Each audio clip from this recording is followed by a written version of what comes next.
কি করছো এটা? কারা বানাচ্ছি সোনা। কি কারা?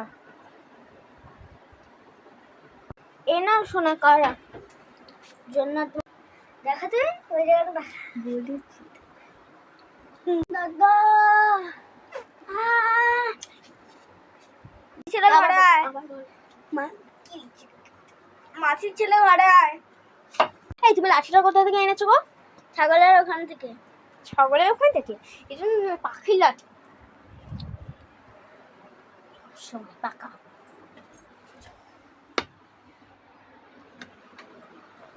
এটা কি? বল বল। তাদের আমার সবটা হয়। এসব বাদ দাও। এ ভাই তুই কি SIR এর নাম লিখিয়েছিস? এসআইআর মানে? SIR মানে বুঝিস না? তো জামাইবাবু থেকে এসবিআই মানে এসআইআর মানে জানো না? এসবিআই। এসবিআই মানে দাদা স্টাডিং মি বোর্ডিং ইন্ডিয়া।